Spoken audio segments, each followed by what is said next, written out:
good afternoon, and welcome to Poetry Street. This is the room without a roof, where every voice is heard. My name is Chip Williford. My pronouns are he, him, and his. Welcome to Poetry Street.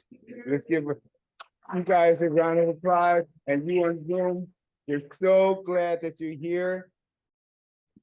This is Juneteenth and Gay Pride Month. This is also Men's Mental Health Awareness Month. Aha. And that's one of the topics of one of my poems today. So I look forward to sharing that with you today. New York City and Long Island has always been the gathering and trading place for many of the indigenous people. We acknowledge that we are guests on this land. Poetry Street and our work here in Long Island is situated on the ancestral and unceded lands of the Lenape, who are the original caretakers, also the Canarsie, the Shinnecock, the Montaukett, and the Reckonwalk, the Maasai, and the Haudenosaunee. We acknowledge and respect the many indigenous people who live on this land and continue to make ongoing contributions. Now, ladies and gentlemen, it's my honor to introduce you to my co-host, the wonderful, the beautiful, the author of Sleepless Nights, as well as many other books, Maggie Bloomfield.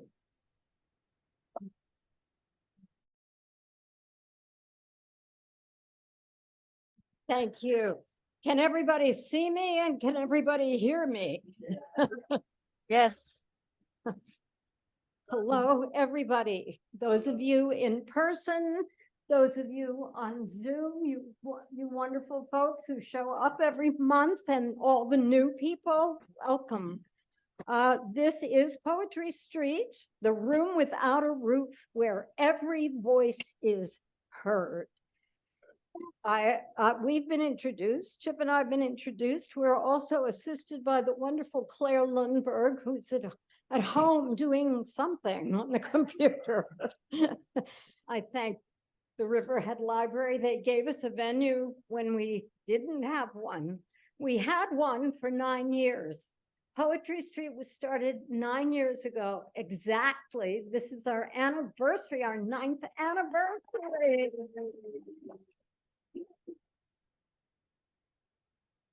By Susan Dingle and the wonderful Bubby Brown, who is with us today. And for many years, we were at the Blue Duck Bakery, hosted by Nancy Kouris. It was a fabulous, fabulous venue, and it closed, alas.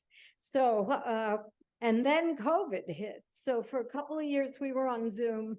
Now we are back. And the first Poetry Street, the theme was Juneteenth. Coincidence. Today, we are celebrating Juneteenth, and we are celebrating Pride. And what a blessing to have both those occasions to celebrate.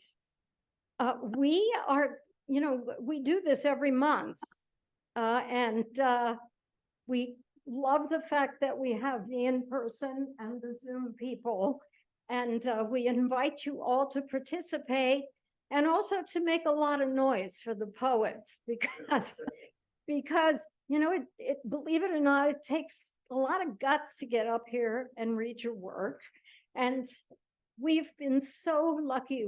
I don't think we've ever had a ringer, knock on wood. Everybody's been great.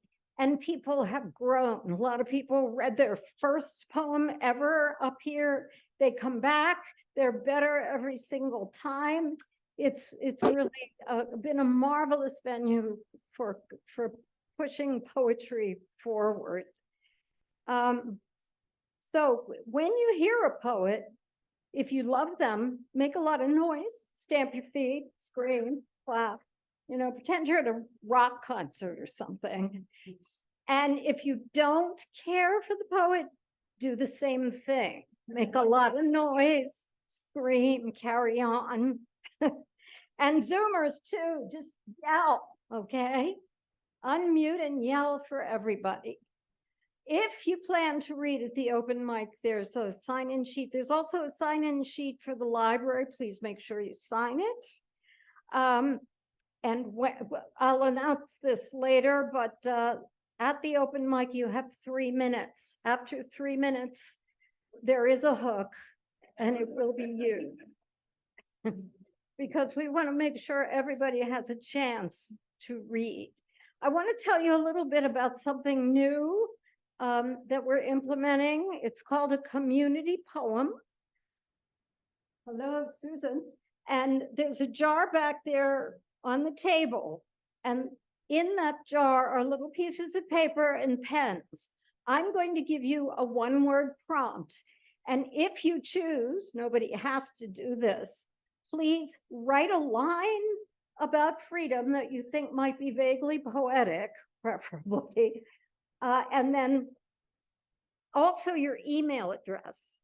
And put it back in the jar. I will write a poem from your lines and bring it next month.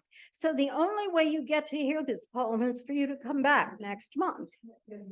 Got it? And I'm just gonna, I was not here last month, but here is the community poem from April.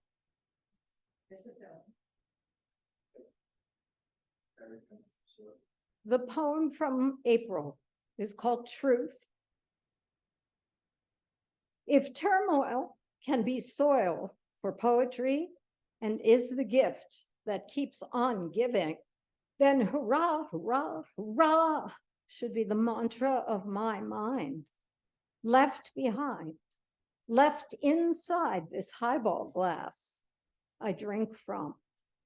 Napoleon once remarked that history is what we all agree to be the truth. If life thrives in a bowl of sentences, and if turmoil be the soil for poetry, how many languages do you speak?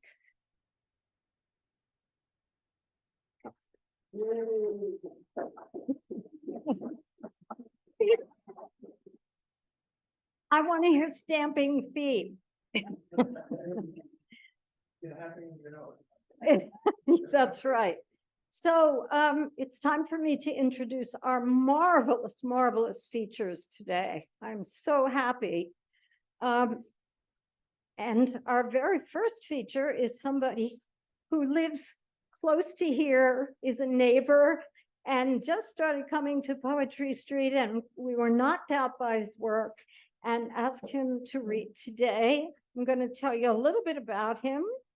Steve Borodkin is a writer, musician, animal activist, cancer survivor, and war veteran. He grew up in Manhattan and makes his home in East Quogue. Steve has been writing since he can remember, poems, essays, short stories, and love letters. He has finished a memoir that took 8 years and 500 drafts. His second biggest accomplishment behind his son, Zach, who I believe is here today. Poetry is his favorite form of self-expression. Please, let's give a big welcome to Steve Borodkin.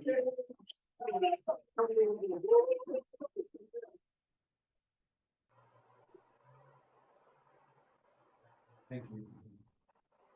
Hi, everybody. Thank you so much for having me here. It's super exciting. This is part of a collection from a collection of poetry called My Night Sky.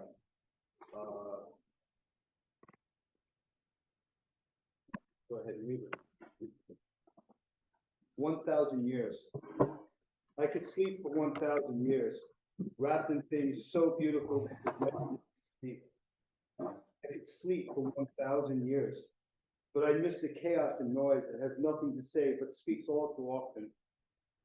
I could sleep for 1,000 years, but the fire in my eyes would not extinguish. Flashed with dilemma and folly, they blaze. My corners have been rounded, keeping the sharper edges hidden away from those with prying eyes and hearts that would get cut and bleed if uninvited. I could sleep for 1,000 years, and like a first kiss, I would float, asking, unanchored, impossibilities. Oh, the multitude of hours I've lived and all the offers of hours for sale, but still, it is only a kiss. I could sleep for 1,000 years, but then my lips would be absent of your taste upon them, and that would be my death. I live in the woods and fallow fields of words between the pages, not upon them. They are wild and untended, their syllables and meanings coarse and vivid. I place my thirst and hunger at times harder than most on the pages left behind. Maybe, just maybe, if I slept for 1,000 years, I would stop remembering you.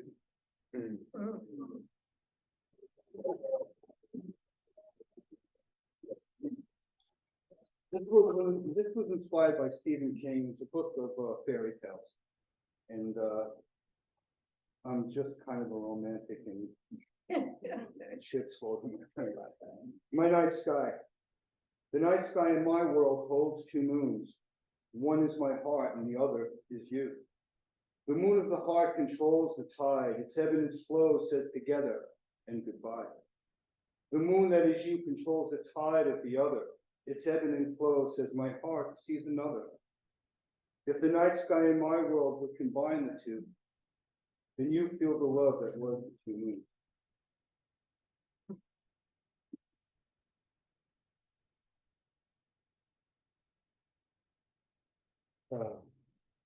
Deeper. Brown and gray the wind howls. It seems some days there's not much difference between April and late September and early morning hours. Although April provides some splotches and patches of gold and yellow and purple. Out here where bugs and buds stretch and yawn, the swan couples return to show us true love. Squirrels and ducks come back, keeping my dogs busy. Animals are so much more expecting of change than we are. They can tell the difference, not as we, wrapped in expectation and emotion, selfish in our need to be heard, not our desire for the something more that we ask. One good rain and all will be green, the brown and grays dismissed, stored away in our sheds and garages with tarps and cords that covered our outdoor cushions and furniture, waiting to be called forth once again when spring turns into an endless summer, till right after Labor Day. The air each day warmer in promise and degree than the day before. Springtime bursts upon us, it seems to me, like it has so much beauty and hope to share that it just cannot wait. It gives our emotions and eyes color relief, bathing us in the temporary fashion of birth and renewal, painless metamorphosis to the observer, a weight of work and effort for others. But the brown and gray hold their own colorless beauty, proud in their own perception of what they allow us to see, showing us things not for the living, of the living, a glimpse perhaps of what the shadow of beauty is in the eternal emptiness that holds its own season. Its cold winds howl in the pain of emptiness with threats of nothing to come, nothing at all. I recoil from this intention.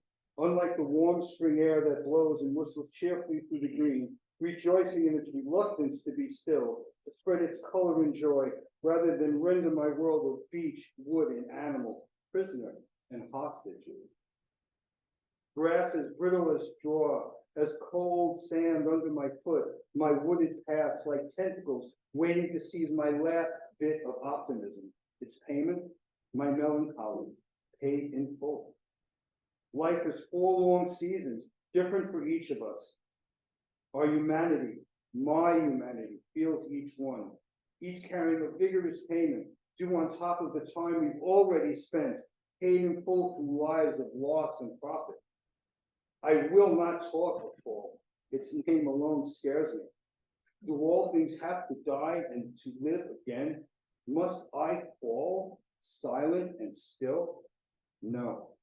Slumber forced upon my bones and thoughts is a mere prelude to the is a mere prelude to the brown and gray of my age and station. What if the warm colors never return? Waiting is aging, and I have no time for either. I am a child of the endless summer, at least until after Labor Day.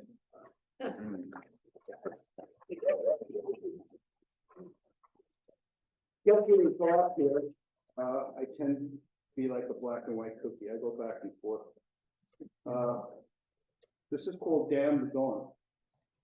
Damn the dawn, its covenants. I who worship the fickle fame of neon, urban. Its paint, it paints the night with impression. A memorandum, an implication of loneliness, dark illumination, cavorting. Vampire, I feed on its delicate facility, straining at its tenure. I take cover in its palette, seamless hues, pedestrian makeup. My footsteps annoy the trash that scurries away to hide from the broom. Sensual, a forest of colored doorways, shuttered storefronts. Sentinel, garrison of its bones and borders, of its residents. Not one soul shall pass under your ambient glow. You are mine.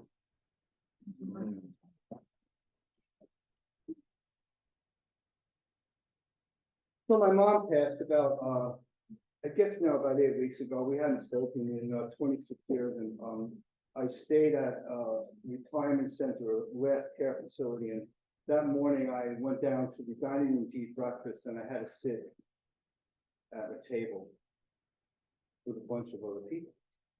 This is called community table.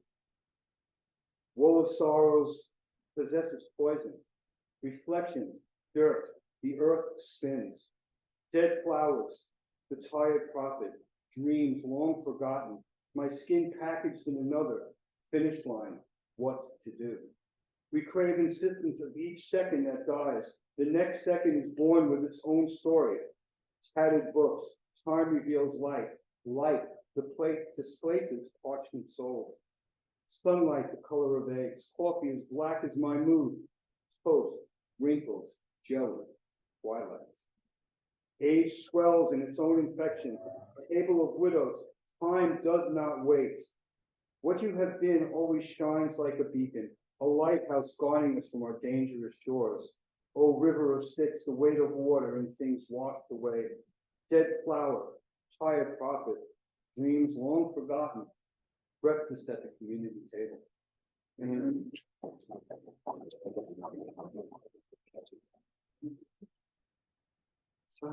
this I wrote in one of my dark moods, called Abyss. Depression is the height of elation for Abyss. Depression is the height of elation for a morbid soul such as me, wagging its tail at the laughable pain of others. There is no healing for an old rusty fool. Anger comes at its own will, ignoring me in its own selfish rage. How can a heart so full as mine be so sour?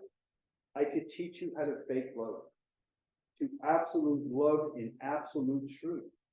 I can kill a man in one move, and I've killed a man in two.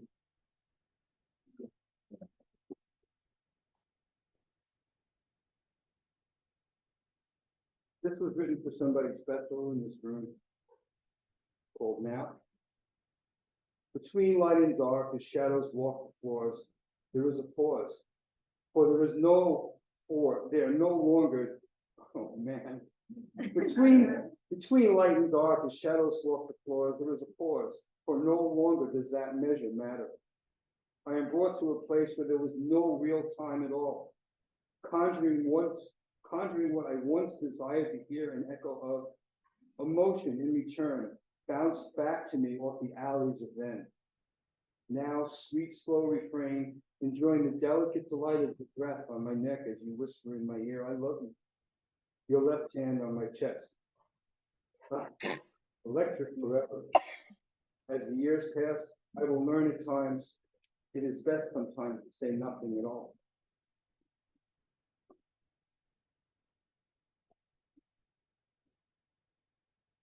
This game is also written for someone special, my son.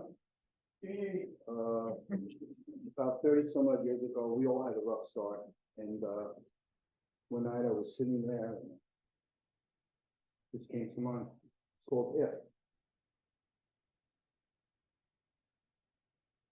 If I was a kite, I would soar.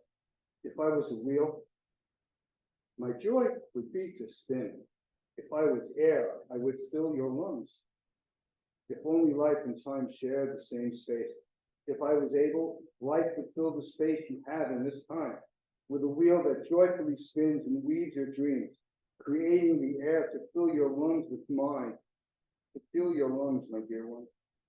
If we could only soar above the if and the when, to share all the time we have with the desire and intention of the when and how, if only. Do I have anything?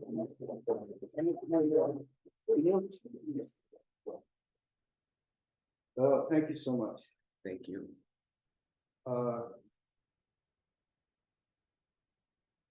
So I survived cancer a couple of times. I guess it's hard to kill me. This is called feral. I am feral, mitigated by scrupulous circumstance. I am feral, to eat what's in my path. I am feral, probed, dissected, fluid. I am feral. I will kill you, never knowing your name or even caring. I am feral. I am the pain in the eyes that love you. I am feral. If I don't take you, I will find another. I am cancer. One more? Awesome.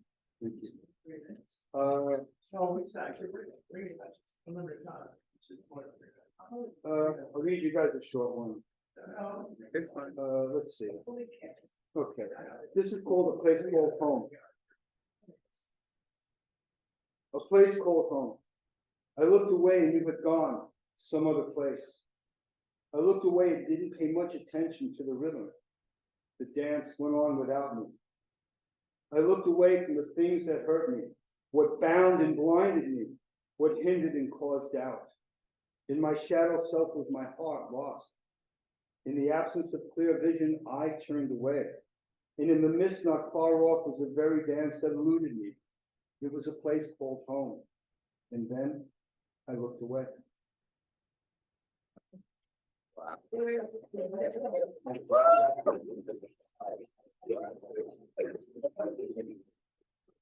Thank you guys for that. Oh my goodness. Thank you, thank you. Steve, thank you so much. Thank you. That was unbelievable. Let's hear it again for Steve.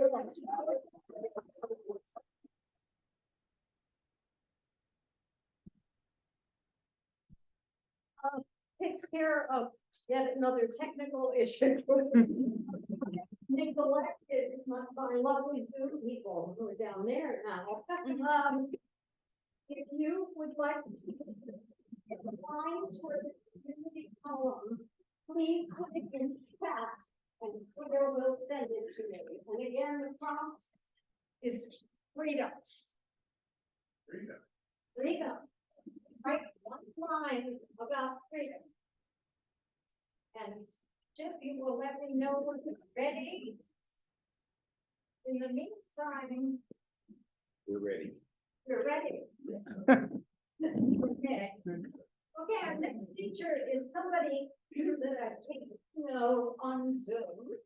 And so it's appropriate that she is making her appearance at Poetry Street on Zoom. She is an Irish poet. She is so much.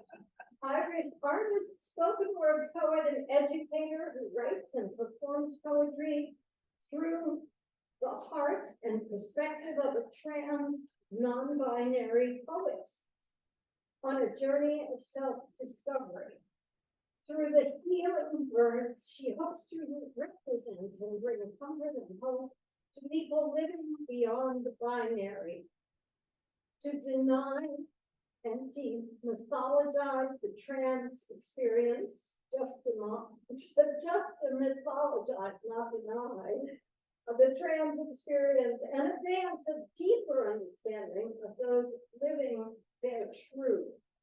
I am so happy that she has made it here to read for us today. Please help me welcome the beautiful CK. Thanks a million, Maggie. Hey, everyone. So grateful to be here and be a part of and to honor Juneteenth and Pride, and happy Pride weekend, happy Pride season. I'm CK, my pronouns are they, them. I've got a list of poems here, so I'm gonna go through them, and if someone doesn't mind telling me when my time is near. So this one is called Radiant. So radiant, why be something you ain't? You were born to shine, not just one time. Your birthright is aligned with the divine. Cosmic presence is your essence, regardless of what is going on in the matrix. Breaking free, you see, that is the key. Navigating beyond the 3D. Whilst remembering all that you see is not all that you see, the truth is in how you be. Chop wood, carry water, as most of this doesn't matter.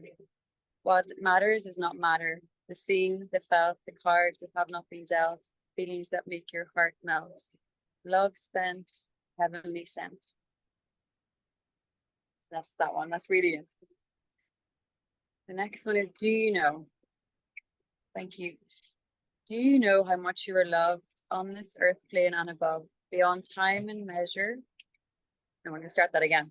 Do you know how much you are loved on this earth plane and above, beyond time and space, not measured in pace or by the size of an embrace? Do you know how much you are loved, you are wanted, you are needed? You are a seedling that was once seeded.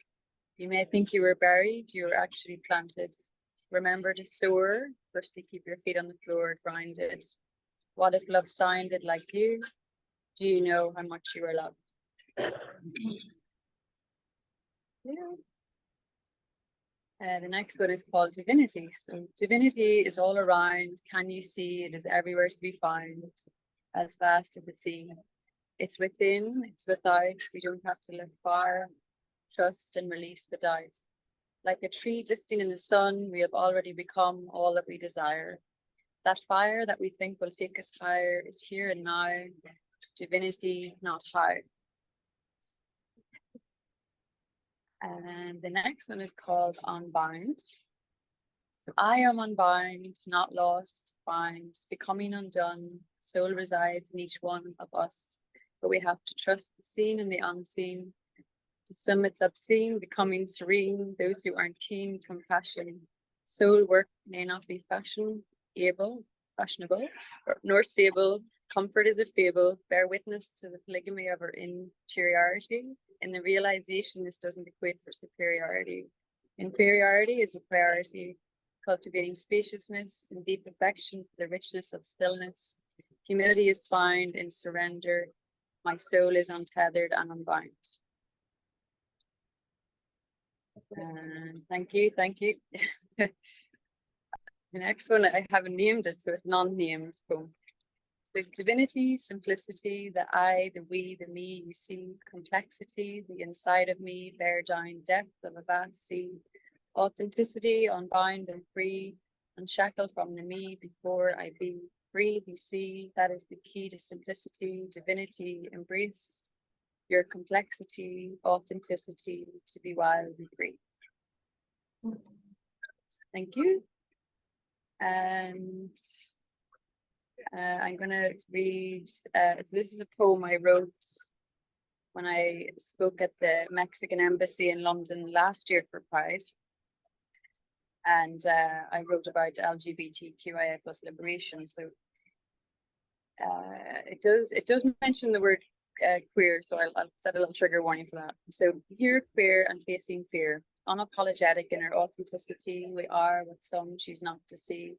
Existing beyond the illusion of separation, which causes divides across many nations, there are no limitations.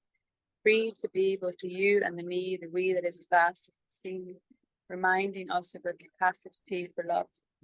Loving our sexuality, loving our gender, loving all parts of ourselves without an agenda.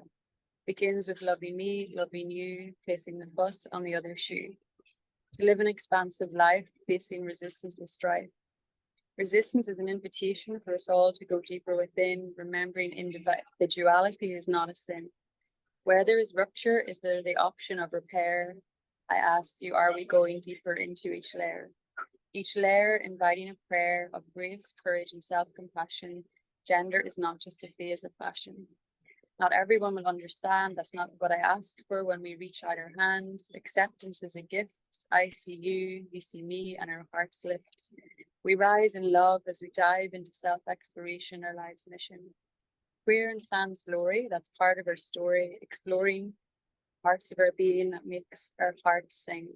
Embracing joy as we embody and celebrate who we are. We don't need recognition or a box to fit in. You see, we're already free to that box. We have found the key. There are power in numbers, in communion with their loved ones, and opening to be safe, seen and heard, despite the profanity and the absurd, and opening to remember our humanness in this mess, and opening of our hearts as we remember we are all truly blessed. Thank you, thank you. And this is one you're getting the. I'm reading this next month at the Mexican Embassy in London, so you're getting a taster of it first. So it's called trans visibility. So visibility does not equate to inclusivity. The I and the me and the we, you see, a soul first who quenches their thirst for freedom within. It's not a sin. Where did we begin? Built in the image and likeness into this mess where there is beauty all around. Can you feel beyond the sound? Feel the rapture within this antiquated fracture, the game of political power, not our true nature of evanescence. Our lives in the shadow of darkness, no human is less than, no man more than, hiding behind words and actions, not considering the impact on large fractions of a community. We bear witness to more than you see, free. As a phoenix rising from the ashes, navigating hateful lashes of our dream of equality, not playing into fascist clashes. We will not abide with transgenocide, hate mutating, fear transmuting, hope and trust for a better future. Suture, hates, unloved wounds. As our loving hearts beat, we strive, we're alive, present, existing, finding meaning in this window of being, not less than anyone else, rewriting history on the shelf, inclusion, equality, diversity, more than buzzwords, tick boxes, whilst our hearts tick with their sense of being, our inner knowing, growing, not stunted, not shunted by human shadows unhunted. Thank you. Thank you, everyone. So I'm gonna read this one. This one is this little one called Sunset. A bit like Maggie explained there, I was given a word and it was like, let's write a poem on this. So sunset. I love sunsets. There isn't one sunset I regret where my needs have not been met. The light fading slow with all colors in tow. Our light isn't always in sight, always there, if not always shining bright. It's that one. And I feel as a society we need more rest.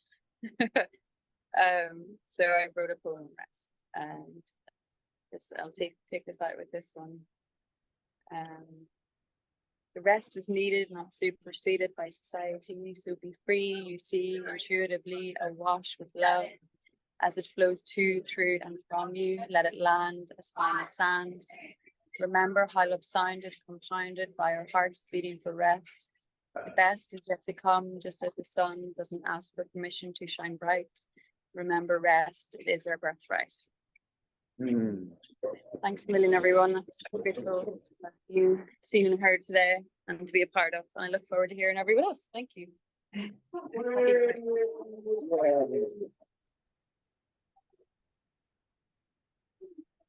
Oh my goodness.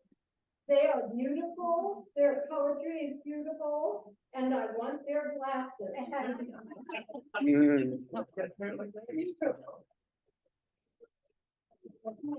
Buddy Holly, might be Buddy Holly. Like Elton John. Yeah. Thank you so much. Thank you. Oh my goodness. What an afternoon. And what a blessing to have all of you here and everybody up there here. I'm for plants. I featured somebody who has featured for us at the rooftop. He's a fabulous poet, and we love him so much. And Kris Janvier is a poet, an inspiring artist, and an actor who can be seen in the short film, The Bigger Picture, streaming on Amazon Prime. Kris hails from Baldwin and is featured in many venues on Long Island, including Bloomfield Street. His poem, Train Conductor, was chosen for the anthology Nassau County Voices in Verse 2021. Please help me welcome Kris Janvier.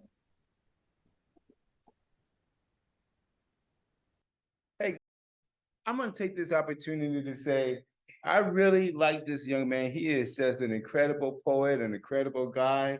He travels all over Long Island to do his poetry, and his poetry is really special. Ladies and gentlemen, please give another hand to Kris Janvier.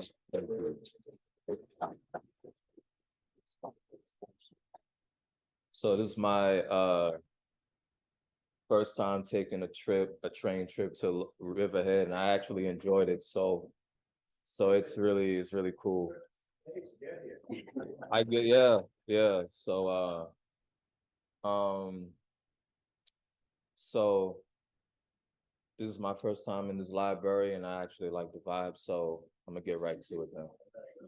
My first poem that I'm gonna do is called "He's Going Nowhere."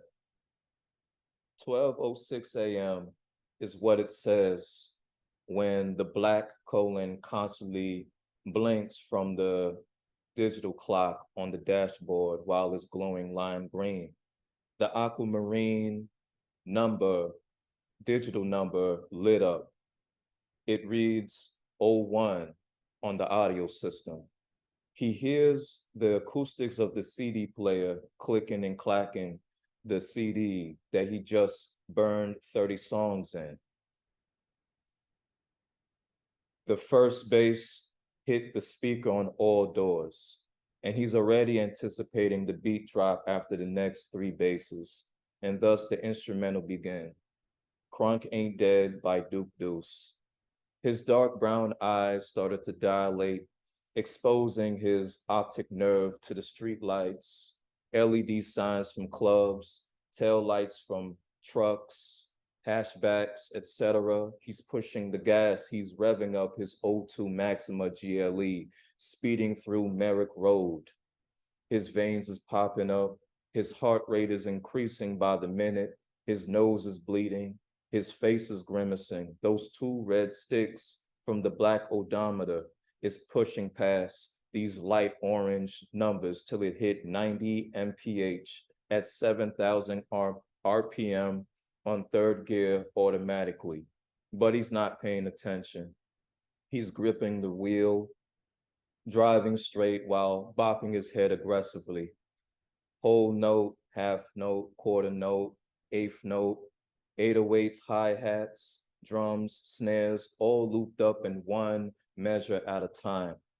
The speaker blew steam, and the smoke of the musical notes started to percolate out of the power windows and doors, contaminating the ambiance of the quiet street, while the ambience of the car is destroyed from the inside. 2 minutes have gone by, and Nowhere Man started to play.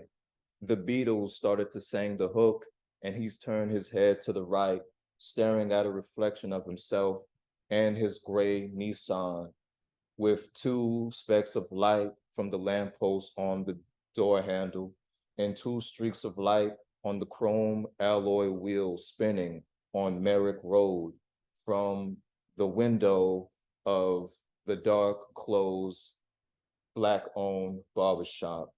He has no skin, no lips, no ears, and no hair. But where was he going? Nowhere.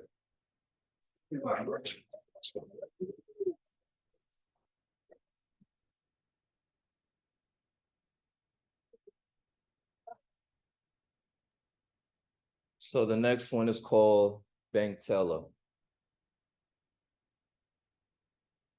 I was going to Citibank, and when the bank teller shouted, "I can help the next person," I approached a middle-aged lady wearing reading glasses, covering her brown almond-shaped eyes under her gray curly hair.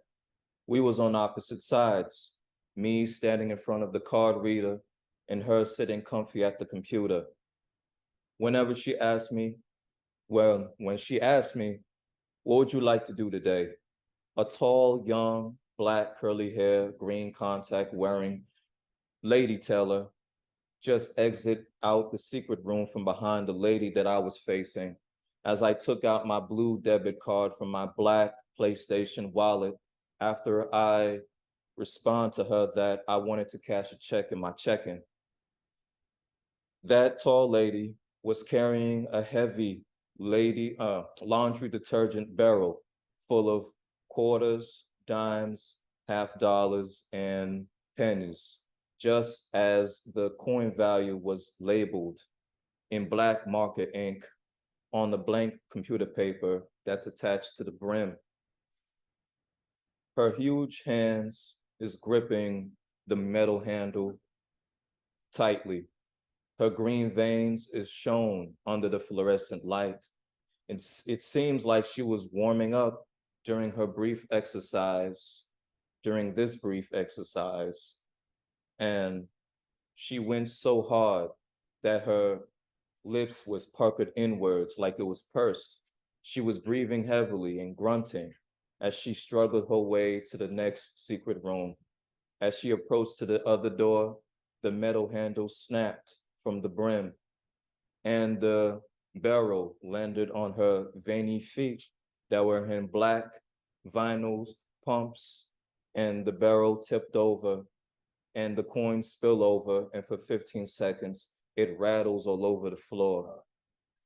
The barrel spun back to the secret room that the tall lady left out of, and the middle-aged lady stood up from her seat and chased after it. Long story short, I was at the ATM machine trying to cash the check. Good thing nobody was behind me online, being that it was 4:59 p.m. when the bank closes at 5. Thank you.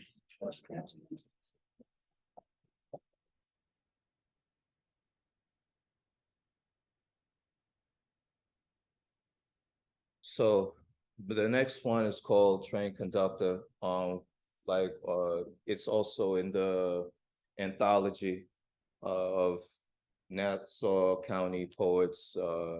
It's in the link. It's on sale right now. But here we go. A weary train conductor swaggered slowly from the first rail car and across the platform with his head down, wearing his black visor shades, and he was fully uniformed under her black puffer coat, carrying her black tote bag with his left hand, black backpack on his back, and a cigarette in between his right index and middle finger. As he took the last drag, that one passive puff created a mini cloud until that madman walked right towards it. His face split the cloud in two, and it ran across his cheekbones as he slammed the cigarette on the ground before he enters the Hempstead Train Center. I walked over to the remains, and for the 1,000th time of my whole existence, I have witnessed death. The only thing that was alive was the unburnt tobacco. The butt has been squashed on the concrete. The paper and filter was buried in ancient dirt. Tobacco ashes smeared away. He must have worked all night collecting tickets from drunk fans in their Yankees and Mets jerseys. But where was the Knicks fans at? Train conductor.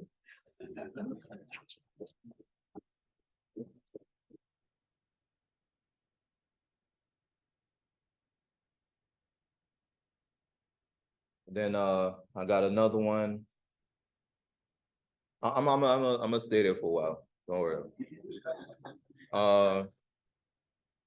The other one is called 79. Coins clattered on my bedroom floor, full of cat litter, shedded fur, and claws, and my nails for my toes and fingers. I crouched down to pick up the coins with my one hand, left to be exact. I stood back up as I remained attentive to my clenched fist. I unclenched it and proceeded to count all the change that I received from Mickey D's after I ordered 2 $3.99 bundles. It was 2 quarters, 2 dimes, 1 nickel, and 4 pennies. 79.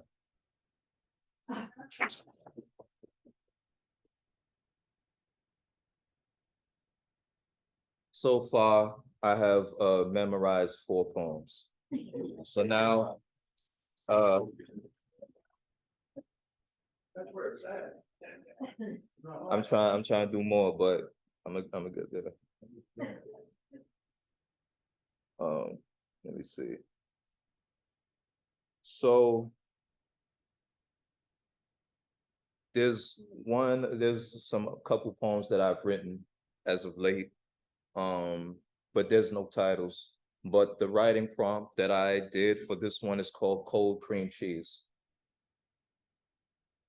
I opened the gray fridge at my mom's sunlit bedroom and grabbed a half-empty bag of potato bread with 6 slices left in it, then grabbed a large rectangular box of Philadelphia cream cheese. And still to this day, I don't know why Kraft called it Philadelphia.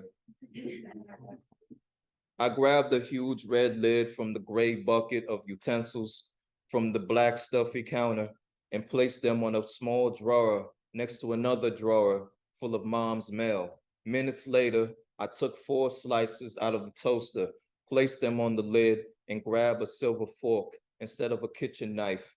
I took a stab at the frozen block of cream cheese and firmly but slowly pushed down to get 2 portions large enough to fit in the slices.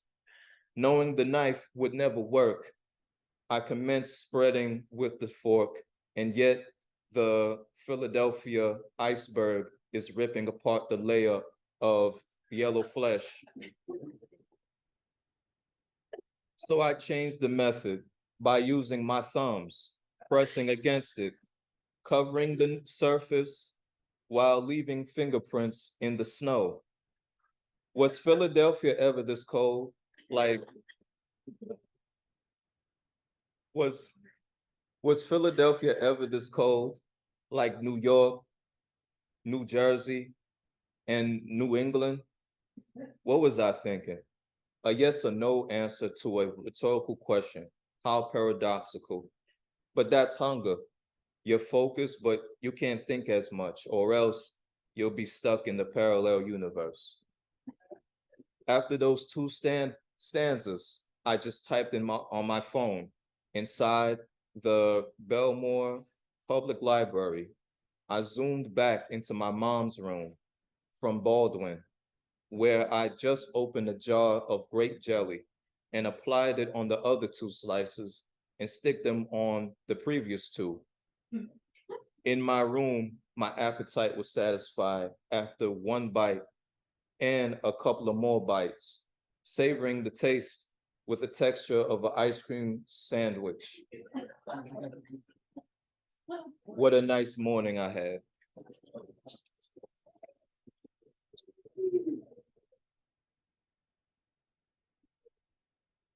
Okay. Do one more, please. All right. And then take them to later. Okay. Yeah. I gotta find this joint. Okay, so all right, so the last prompt was cold cream cheese. The other prompt that I did was called 40 times, but it ended up being about 4 cheese mac and cheese. So 4 cheese mac and cheese with bacon bits and a sprinkle of herbs.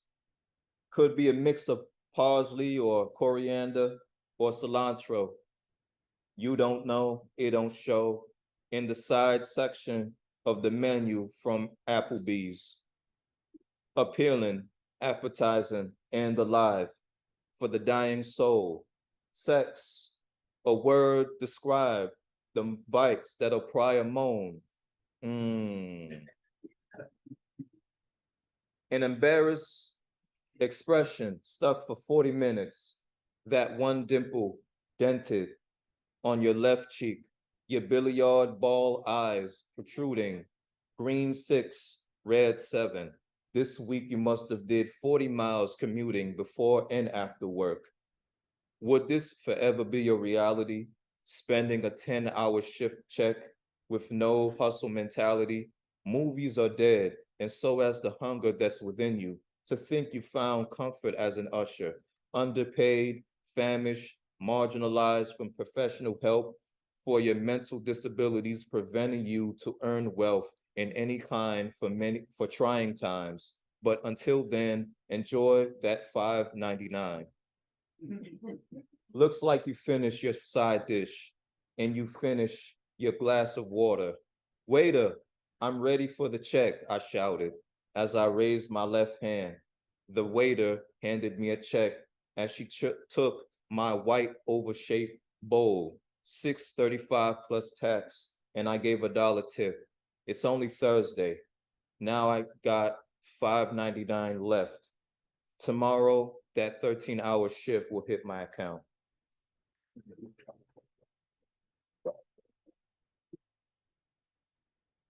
Thank you. I'll be back again. Thank you. Give him another hand.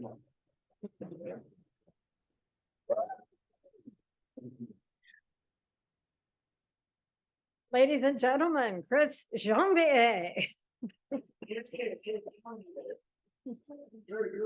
Our features will come back for an encore, time permitting. We are going to move now to the open mic. I'm just going to go over the rules and then Chip will run the open mic. The rule is please, please, please limit yourself to 3 minutes because we have a lot of people who want to read and we want to hear everybody. So let's get to it. Chip.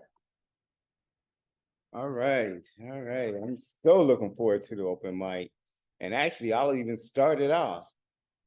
Because of Men's Mental Health Awareness Month, it's very important. You have to realize that men have feelings too, and sometimes we need a little help. And therapy is a good thing. This is a prose called From a Child's Voice, Shame is Not My Own. I read it last week, but I want to read it today.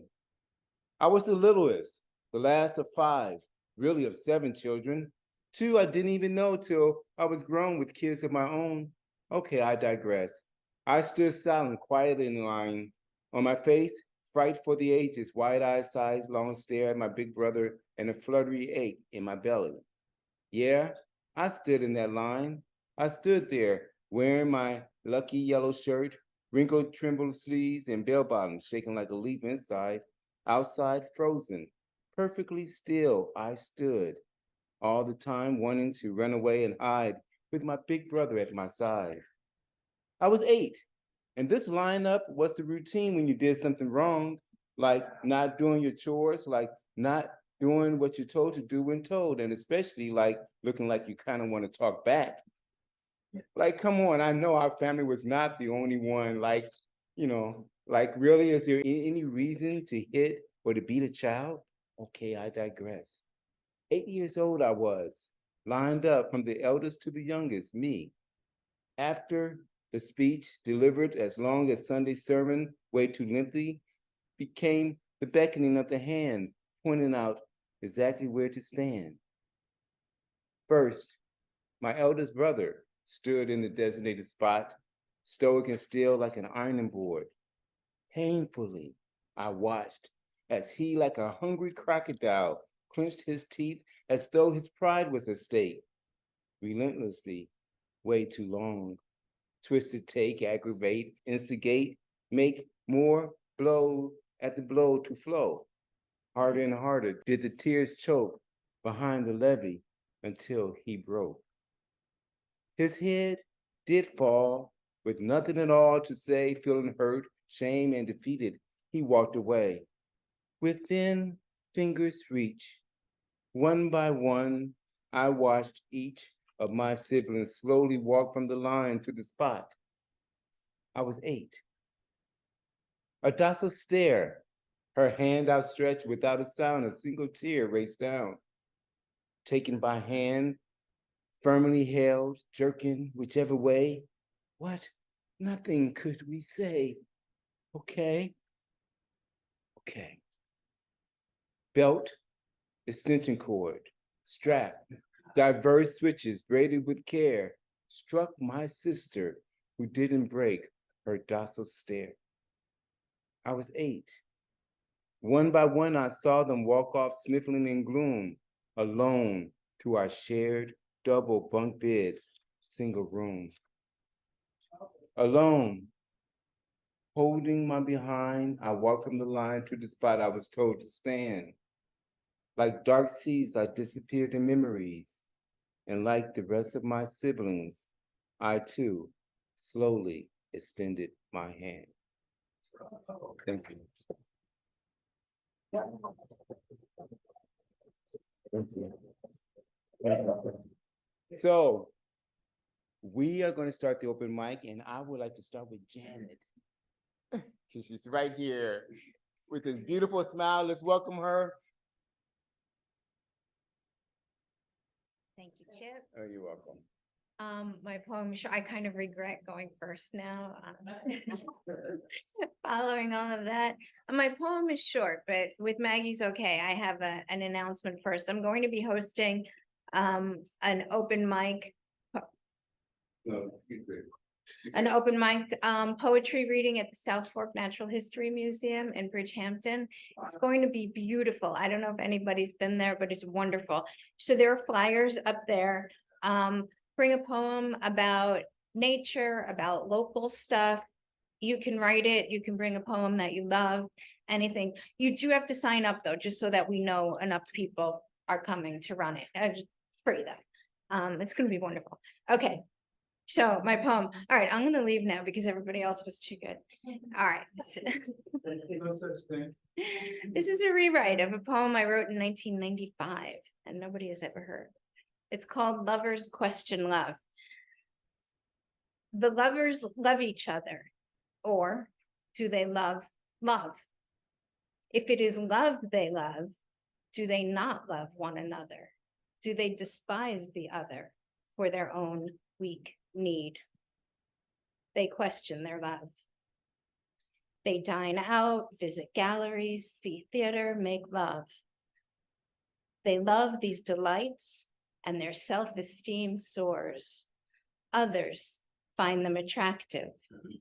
They cheat, keep secrets, and question their love. The lovers part ways. Without a partner, they dine solo, visit galleries and theater alone. Alone, lonely and sad, they feel less appealing to others, cannot find another. They miss their love and think they love each other. The lovers reunite, glad to be loved, resentful of the other. They question their love.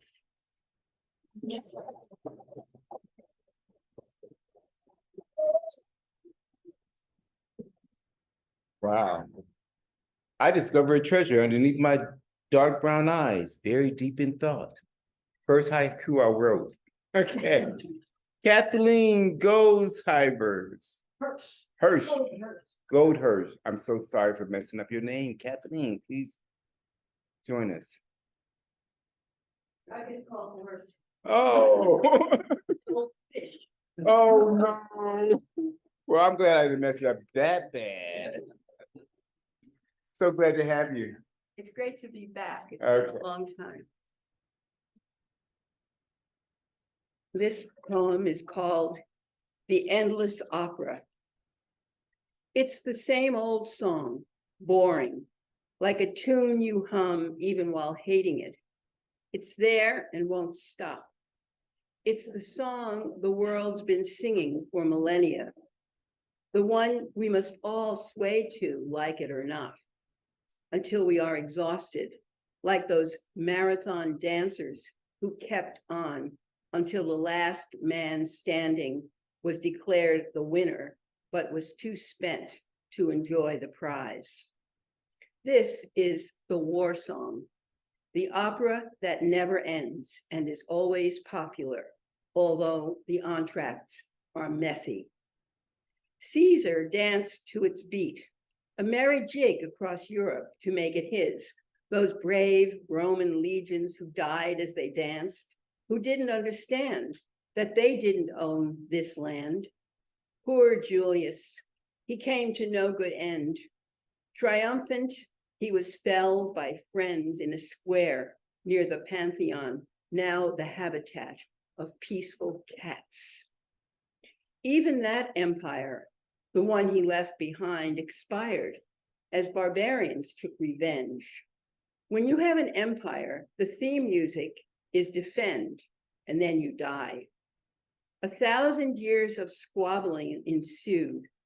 Borders stretched and snapped and stretched again as maces swung, swords clanged and pierced, fertilizing fields of hate with blood. Progress was made with devilish cleverness, the crossbow, the castle, and finally the cannon. More, ever better war, the chorus sang. The land carved like a rich cake into kingdoms. Some, like the Aquitaine, batted back and forth like tennis balls between rival players. Britain and France, forever contentious, played at tug of war. Even inside the island kingdom, the sceptered isle, heads fell from noble necks as the populace bled like livestock, feeding the fight.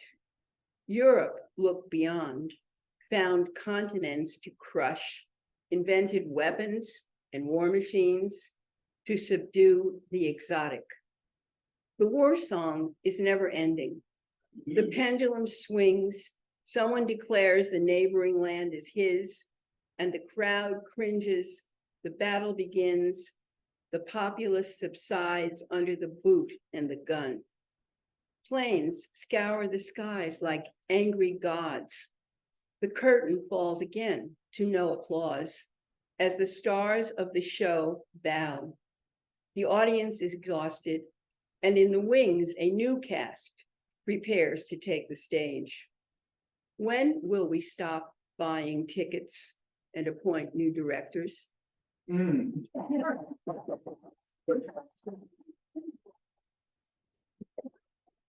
Thank you so much, Kathleen, for that. We're gonna go to Zoom land. I'm gonna ask Claire to pick the next two poets. Thank you so much, Kathleen, for that. Your poetry is so vivid. Thank you.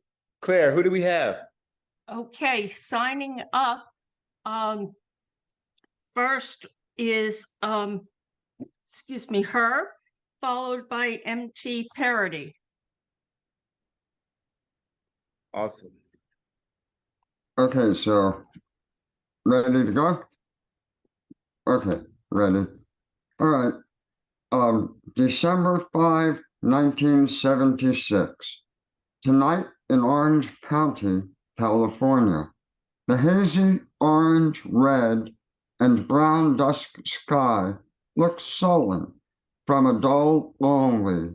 It seems like it's languorously about to die. With half-closed lids, it feels polluted dreams. The freeway at its feet is full, and up waft fumes of foul incense. The human stress of rush hour doesn't faze the old, corrupt, and failing sky. It drops its faded dress. Nothing will disturb its ugly death. It isn't rosy like it was at dawn, or blue like when noon's bright light filled its breadth, height, and depth. Apathetically, it's drawn the long pall, night, and now below glow stars like candle flames that flicker from dark jars. I saw my late espoused Saint Lorenda last night. You came home to me in a dream last night. You came home like you'd only been out shopping. You came home, much to my relieved delight, that you'd soon have my sorry slob self hopping. You came to help me clean the mess I'd made of your well-ordered and much-loved sweet gingerbread house. My reckless disregard repaid Your Herculean cleanliness with binger, out of control, full drunk-like sloppiness. You came home strong and healthy. You were ready to take control again. I scanned my mess and, no surprise, I heaved deep sighs. You, steady like you'd always been, got right to work. I woke. You left. My feelings then? Berserk. Thank you.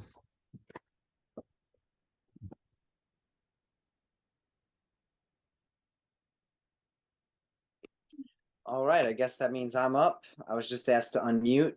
Great job, Herb. I'm MT Paridi. I just want to say also, I'm with The Scene, which is a new literary magazine that just hit Long Island, From the Bridges to the Forks. So all you wonderful poets, we'd love for you to submit. Check out thescene.life on the web. All right, so my poem is a mental health poem. It's called The Disease of More. Okay, here goes. Constant begging, constant need, constantly dredge up the greed, bleed, but it's just not enough. Speed increase, hold on, don't touch. Geez, the least I do's too much. Believe the sneeze, then bless the bluff. Ain't got the stuff, so I go and get it. Then once it's got, I just forget it. Fill me, give me more. Spill me on the floor. Overdone and oh so sore. Why must I still overpour? Core is empty, never plenty. Constant lookout, like a sentry. Life it bent me, broke me down, but taught me how to hide my frown. Paint a mask on like a clown, now camouflaged, about to pounce. On the hunt for my next big game. Played on repeat all my shame, so comfortable like the disdain I learned to have for my own brain. To me it's plain, my symptoms show I'll suck the light out of your glow, steal the shine of stellar show by being me, a big black hole. Bottomless will take its toll, they all will run away. You'll take too much, the peace you stole can never be replaced. So I chased each impulse till I was out of breath, panting, chanting supplications just before my death. Prayers and pleas while on my knees, no cure exists for my disease. Freeze as far as a miracle away, over the rainbow satirical they say. When there's no end, it's so spherical the way, evidence of circles, empirical in clay. So all through the day, I need the next thing. Leapfrogging through life, always on the brink. Perhaps it is time that I learned how to swim instead of just jumping at every whim. End peace. Thanks so much for having me. All right, that was pretty awesome. That was pretty awesome. Thank you so much. We're going to come back here to the Riverhead Free Public Library. I'm going to ask Nina Yavelle, who is one of our mothers of Poetry Street, to read now. She is also on our film, Poetry Street on the road.com.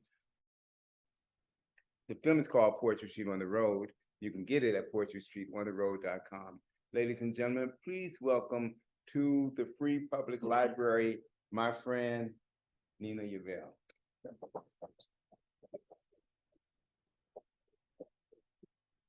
So I just turned 80 about 2 weeks ago. You know, all the old thoughts and memories keep coming back. So, and I drove down to the beach and I just wrote this very quickly, so it's not really finished, but Road to the Beach.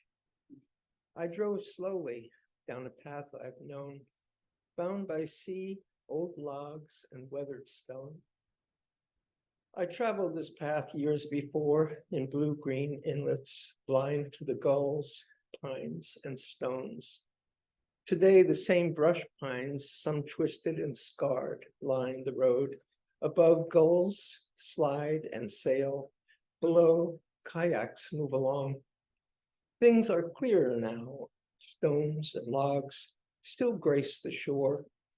Ships on the bay, the sky, oceans below. I can never do this.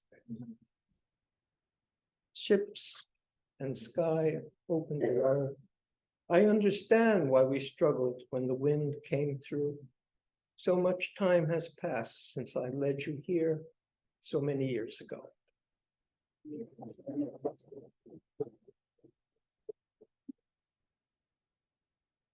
That is so beautiful. Thank you so much, Nina. Karina Wilson.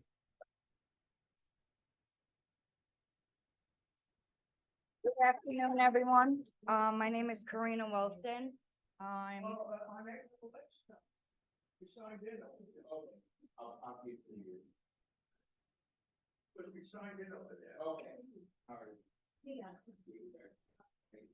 Good afternoon, everyone. My name is Karina Wilson. I'm 43 from Riverhead, New York. I have written a few poems and I'm here to spread the word on mental health awareness and recovery through my poetry. Everything and all is possible if you keep your mind to it. The storm that comes and goes. We all go through storms. It might be a light storm or a heavy storm. Only God knows what storm we go through. It's like being on a plane, nice and calm one moment, and then we hit turbulence, and then we are holding on for dear life.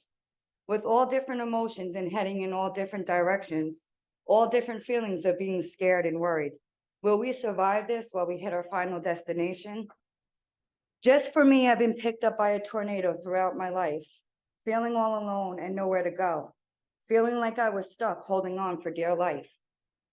Trying to use my voice, but it was never loud enough. I was in the whirlwind of beautiful sunny rays that turned into the most darkest, coldest days. The storm of the unknown with dark shadows, trying to find the path of the sunlight again, so I could feel the warmth of the sun beat upon my face and my skin again. Today, I finally found my voice and found the path with the light. I never lost the warmth of all my family and friends that never left my sight. They never stopped believing that I had or what I had to offer. So I'm running and I'm holding on to all of that. So once again, I can become stronger. Every day is a challenge. Every day is a challenge for which we must stay strong. We all have a story, some good, some bad. But we must help each other and give that helping hand, especially for the weak, for which they can stand. It's a challenge, and some don't understand that not everyone we meet or greet will be willing to take your hand. This thing called life is so difficult at times, but we have to come up with certain plans to change our directions instead of committing more crimes. I know it's easier said than done. We all battle something totally different, for which I will admit I was a drinker and sometimes became belligerent. If we only step back and look at ourselves, take those broken pieces and put them back on the shelf, just maybe then we can find a whole new puzzle of love, kindness, sobriety, loyalty, honesty, and faith. And last but not least, a brand new self with a brand new leaf. I got one more. One more. Knowledge. Knowledge is the awareness of facts and mental possession of information. I have an obsession to take all these life lessons and transform it into a different level of reflections.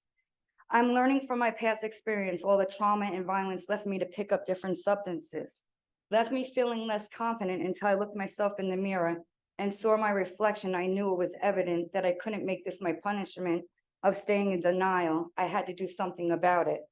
I have to make myself an agreement to turn the page to the beginning of a brand new chapter, and that to me will only set me free. It's not by accident that I'm sitting here with a pen in my hand and using all of my trials and tribulations to gather tools of being more knowledgeable. It's by the grace of God. He's letting me use these words to communicate so I can make a difference and feed them knowledge from straight off my plate. Knowledge is knowing new obtainable words, learning, educating, defining grammar, and entertaining others for their new beginnings and their very own new chapter. This to me is understanding of knowledge, and it's to help one another. Oh.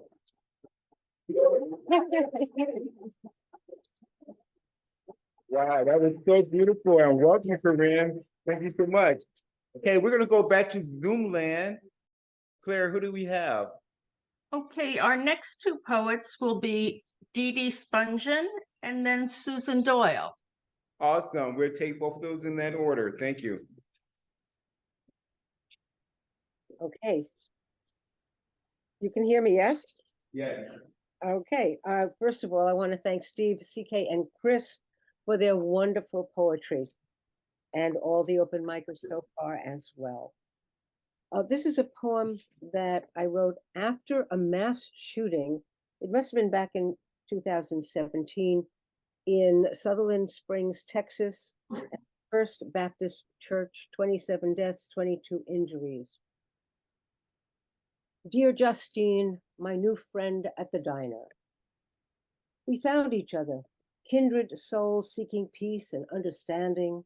We left one another, smiles painting our faces, hearts uplifted by a hidden hope we helped uncover, learning that smiles and trust are tools of mass instruction.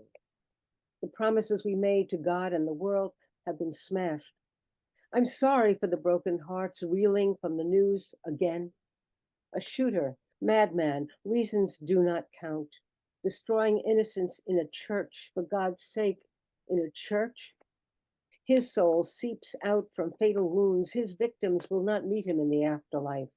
For some, there is no forgiveness. I'm sorry, Justine.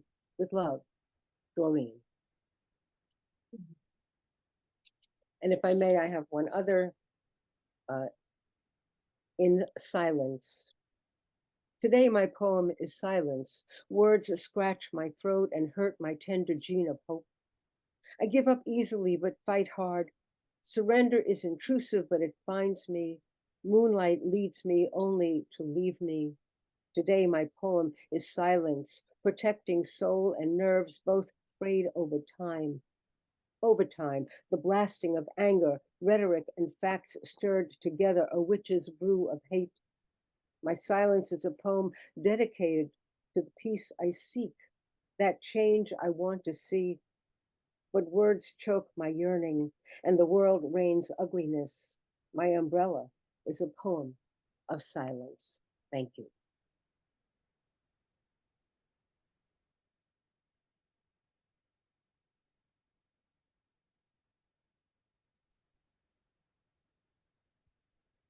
Oh, I thought you said Susan Doyle. I didn't know you meant me.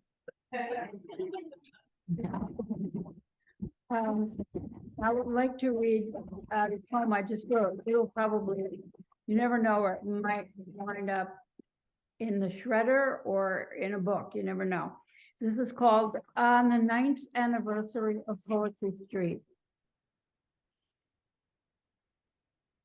I started with a quote from Pablo Neruda. Poetry arrived to look for me. I don't know where it came from winter or river, I don't know. No, there weren't words or silences. The other day, I hosted an open mic and no one came except a white-haired woman who stored her poems in a tattered envelope and had never been to an open mic before. So, as if you all were there, I read your poems. Who wouldn't love that epic about mustard, or the quickie about how crabs mate, or the ballad about how in heaven a poet might meet someone from the traffic circle in Riverhead, under a ceiling where designs pressed into squares look like a tin quilt above a black and white tile floor, a room where glass cases contain chocolate croissants and pastries of every kind, behind a music stand, a live mic, and a hand-lettered sign, Poetry Street, the first Sunday of the month. The first one was Juneteenth.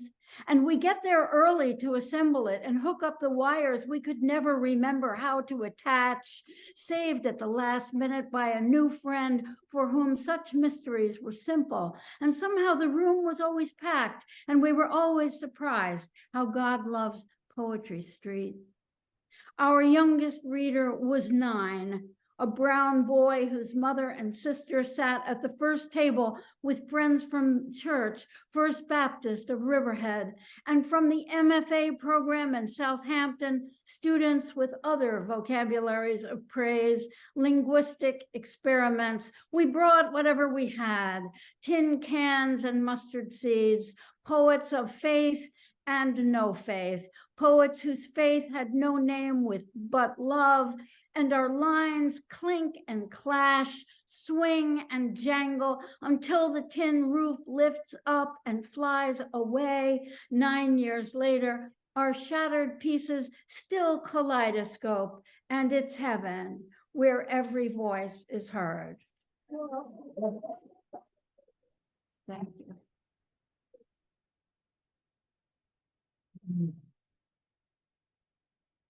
Thank you so much, Susan, and thank you so much for being the co-founder of Poetry Street. I don't know what I would do without Poetry and Poetry Street. 8 months, I've lost my sister, I lost my father-in-law, I lost my sister-in-law, and just Sunday, I lost my mother-in-law. And if it had not been for the love that you guys showed me, I don't know what I would do. But I'm here, and I thank God for that. So, yes. So I am so grateful to be here and to introduce this next guy. He didn't bring his cactus shirt with him, but his name is Jack Zaffros. Jack.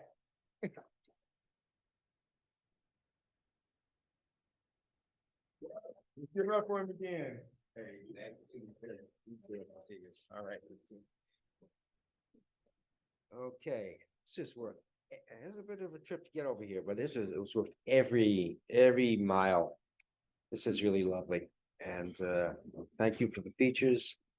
If there's any commonality, the theme of the features, I think it was authenticity.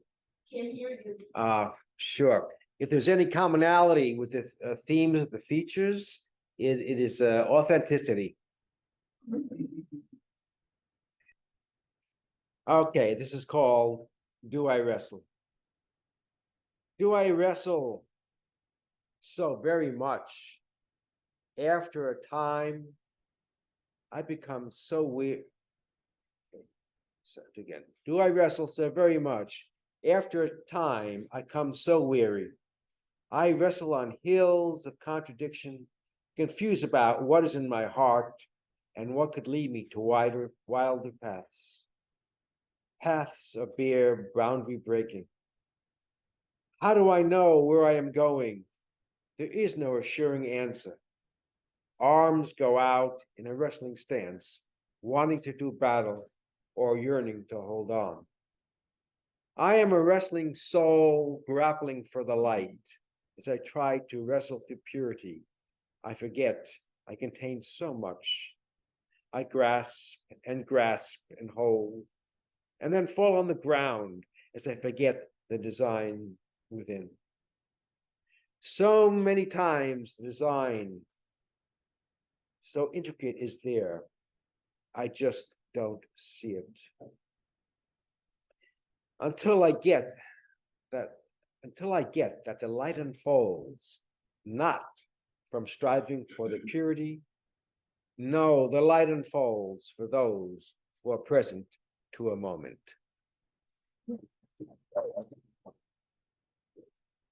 Thank you very much. This is called the tear from the eye of the heart.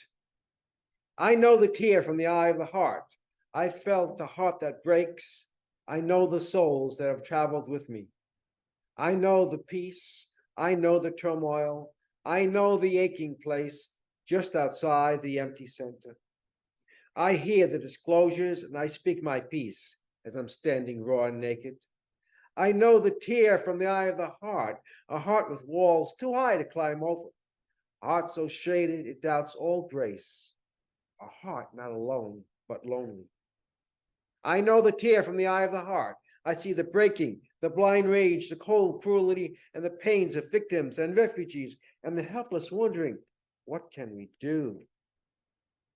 I know the tear from the eye of the heart from friends who share their essence and those who I love, as I long to find a satisfaction from a wholeness and belonging. I know the tear from the eye of the heart, the tear that binds us close with the vines of vulnerabilities and the arms of celebration, that goes with us on journeys to a barren desert and stays with us when we enter succulent gardens. The tear that melts hard husks, and maybe then we feel the grateful hand of a soul waking beside us. Thank you very much. Thank you so much, Jack. I see Pramila Vascasawarren on Zoom land, and I have not seen her in so long, and I'm welcoming her right now to the mic. Pramila Vascasawarren, thank you. Thank you, Chip. It's really lovely to be here.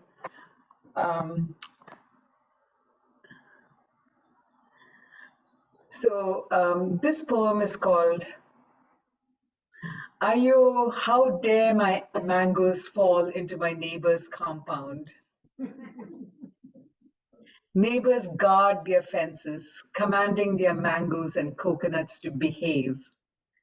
No trespassing, beware of dog, signs flash on gates.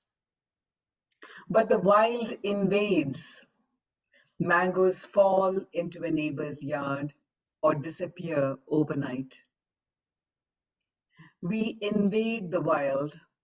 Wolves stare hollow-eyed from the banks of the highway. Bears walk into traffic. Deer carcasses line roads. Nature is not silent. Viruses don't stay in their habitat. We sicken. How long before we eliminate nature? Thank you.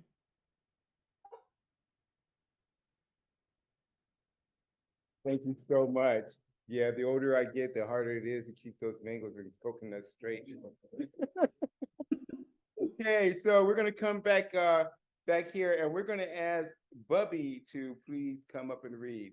Now, Bubby is our co-founder of Poetry Street, and we're so glad that he's here. Ladies and gentlemen, Bubby Brown. Good afternoon.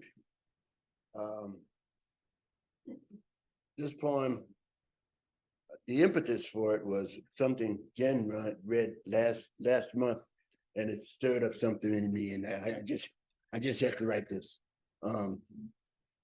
There's news that's breaking daily that scares me to the bone. It's nothing that hasn't been heard before, but now it's too close to home. It's become so commonly dangerous across this entire nation. The most dangerous place to send our kids is a place of education. Pencils and pads were in our book bags, sometimes a 12-inch rule. But now cell phone, knives, and loaded guns are what kids are bringing to school. Has parenting really changed so much? Has daddy and his spouse released discipline to the hands of kids and let teenagers run the house? Seems discipline has gone out the window. Can't correct. And discipline is the precursor of, down the road, respect. Respect is so essential. Is there useful in these useful, confused lives? Respect for one another, fewer of our children dies. How ridiculous is the concept? How crazy is the thought? Teaching 5-year-olds to survive mass shootings to our babies now are taught. To conjugate the verb to be, learn the Gettysburg Address. Straight A's are the furthest thing from my mind in the midst of all this stress. I wish I had the answer. I wish I had a cure. To save our nation, we need a U-turn right now, and that's for sure. To start this U-turn, we all must act. We all must play our roles. A big part is being very selective when going to the polls.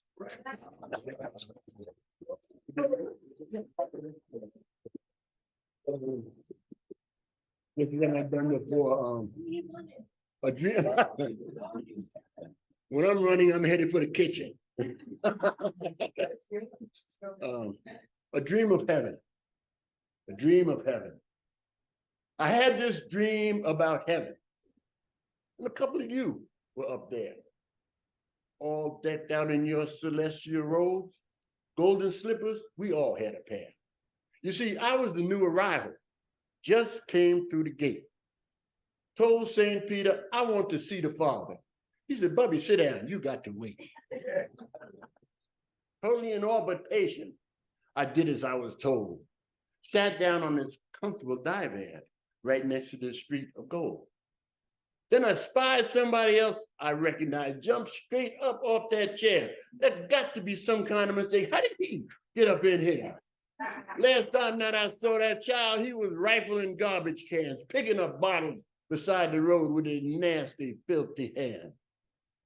Oh, have mercy, there's another one. How in the world did she get through? That sister used to keep all the streets hot, especially the Circle and Peconic Avenue. I started feeling rather uneasy, not feeling quite so well. Had I been sent to the wrong place? Were those the gates to hell? Then some sense came to my head, the slippers, the golden street, the cherubim, seraphim. I couldn't feel no heat. All of a sudden it hit me like a ton of bricks. I had been so spiritually cold. All I could see was outside of them. I couldn't see their souls. Just then I spied St. Peter walking back. His face had this sad, sad frown. Then I really got uneasy. Would I be denied my golden crown? I started thinking of excuses for some of the wrongs that I had done. Then tried to get St. Peter to intercede for me when I went before the Holy One. Just as St. Peter was about to announce my fate, I woke up in my bed. Crazy, frightening, confusing thoughts just racing through my head. Why was he wearing that sad, sad frown? Had I really fallen short? Would I have been denied my golden crown? Had I lost my heavenly day in court? Now, every day I pray, my soul's pure enough when it comes time to redeem. Because the next time I see St. Peter, just may not be a dream.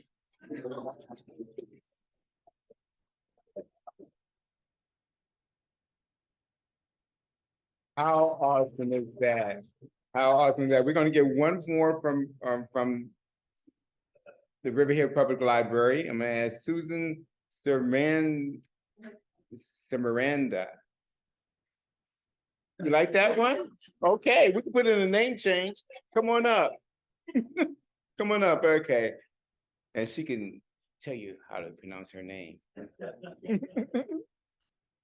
All right, here we go. It's Susan Semirad. Semirad. Thank you. Well, this is my first time here. One time when Maggie was over at Quag Wildlife, I was there. And so I just want to say thank you to this beautiful work. Oh, I recognize a face back there. Okay, hello. This has to do with meditation. And it's called If Only. When I sit on my cushion, wrapped in a white shawl I crocheted, breathing in the sweet fragrance of the incense, gazing at the little tea candle in front of the Buddha statue, I enter a different world. From the ethers, a quietness descends. Automatically, the breath deepens. In, out. The portal to my inner eye opens. Universal light streams forth. I'm wise when I'm on my cushion. Not as soon as I sit. No, it takes some time. And not always, but mostly. Focusing on breath, deep breath in, long breath out, over and over again. Deep breath in, long breath out. The veil of delusion lifts slightly. Defilements I'd rather deny are blatantly revealed. unkind thoughts, judgments, criticisms. I'm ashamed to confess, but with admittance, awareness blooms, like the crocus peeking through the snowy landscape. If only I could wrap this glimpse of wisdom around me like my shawl and take it with me through my day. Instead of fretting and vexing, letting my mind spin like clothes in the washer. I've been down this path before many times, too many times. If only I could wrap this insight around me like my shawl, take it with me through the day. Will I only be astute when I'm on my cushion? I'm berating myself where I think I should be, instead of acknowledging where I am. It's a process, after all. A toddler falls many times before they are able to walk. I'm an old toddler, a late bloomer, but I'm here now on my cushion. Deep breath in, long breath out. One day, perhaps, the shawl of wisdom will be with me throughout my day. Some recompense for time spent on my cushion. Calmness, stillness, awareness. Thank you. Thank you. Okay, so we're gonna go to Zoom land. Claire, who are the next three performers, poets? Can't hear you, Claire. Yep, here I am. We only have 3 left, and they Okay. are Vinny, Hiram, and Kathy. Okay, so we'll get those in those order, and then we'll come back to the Riverhead Free Public Library, because I have 3 more here that we'll be reading also. Vinny. Okay. Good to see you. Yes, good to be here. Can you hear me okay? Yes. Wonderful. I think Judy just came in. She might want to read. This is a poem about self-reflection. It's called Through the Prism Sublime. When we pause and peer through the prism sublime, what do we see? What do we find in the prisons of our mind? When we stop to look at black and white, wrong and right, is it as clear as an open space, this problem that we have with race and rights? And the riots lead to wars and death, gasping for another breath. Can we occupy the same place, or will we end the human race this time? When I look at you, I see myself through the prism in my mind. When I look at you upon my shelf, framed in the present perfect time, I know you will fight for what is right and what we have failed to write. It is as clear as an open window pane. I feel your pain and your fright. When you stop and look at white and black, don't turn back, do what's right. And as I write this, I know more wars of words will add to the fight, and the riots lead to wars and death, gasping for another breath. Can we occupy the same place, or will we end the human race this time? When I look at you, I see myself through the prism in my mind. When I look at you upon my shelf, framed in the present perfect time, when we pause and peer through the prism sublime, what do we see? What do we find in the prisons of our mind? When we stop to look at black and white, wrong and right, is it as clear as an open space, this problem that we have with race and rights? And the riots lead to wars and death, gasping for another breath. Can we occupy the same place, or will we end the human race this time? When I look at you, I see myself through the prism in my mind. When I look at you upon my shelf, framed in the present perfect time. Thank you.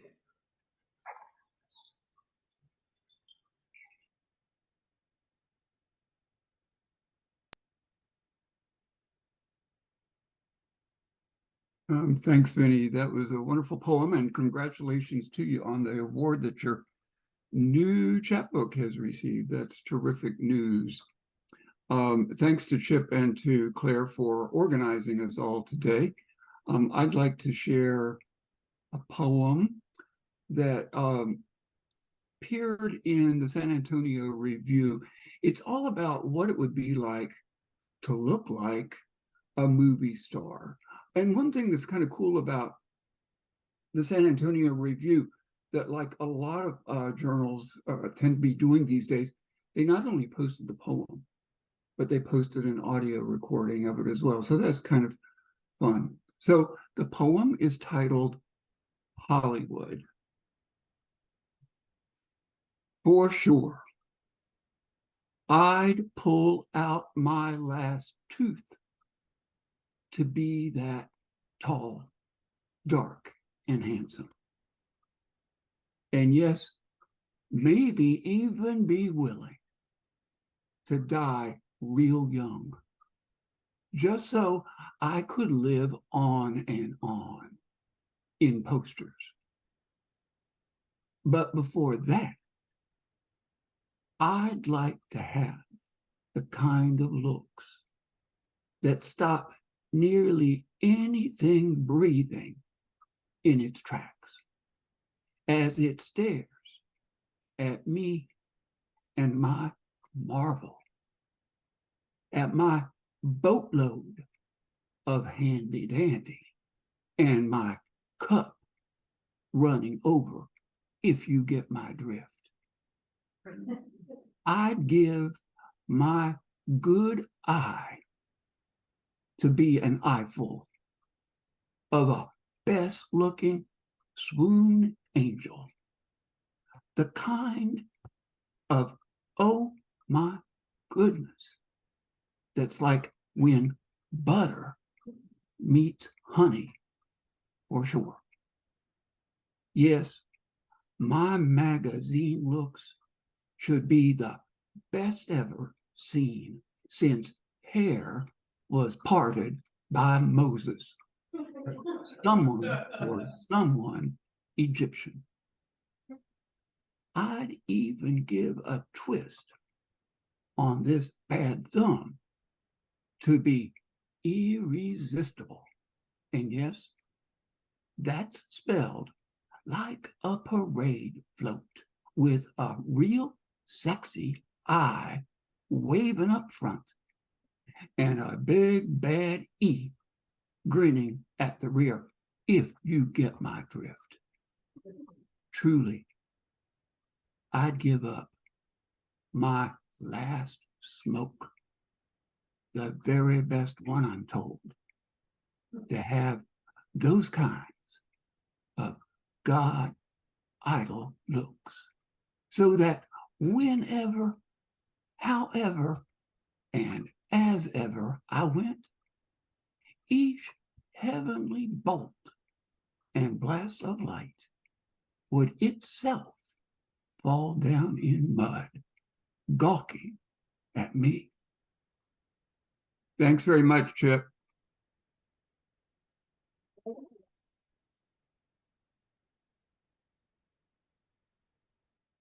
Thank you so much. I know we have one more on Zoom, and also we have Judy Turret coming after you. Okay, great.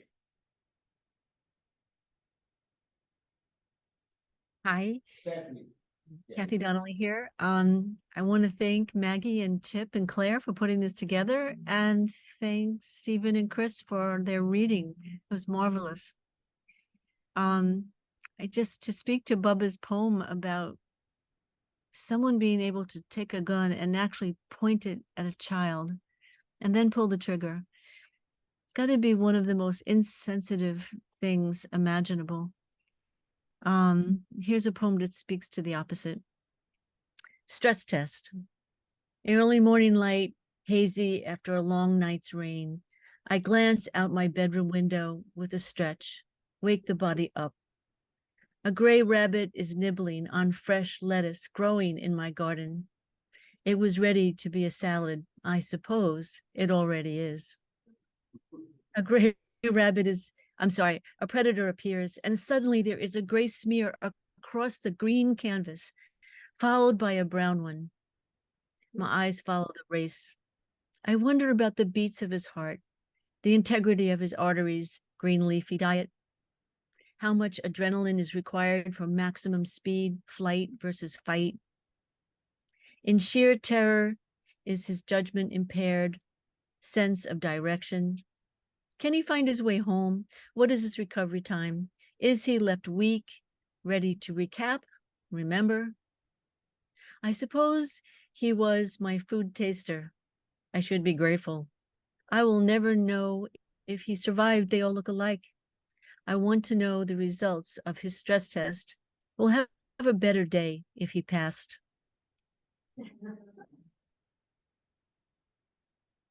Thank you so much, Kathy.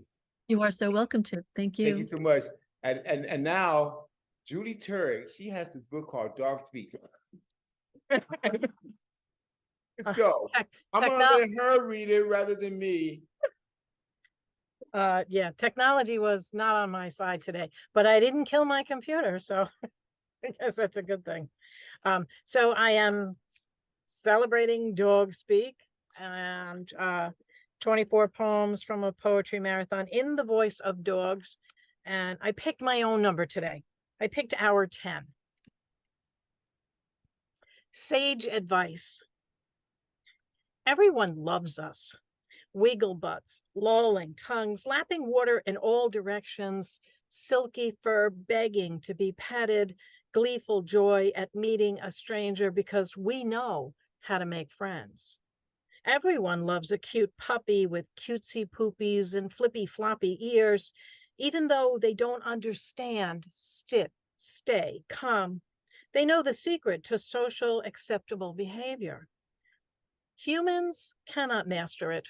Too proud to wag their tail and not their tongue, spouting opinions as if they were like diapers, full of crap and in need of frequent changing.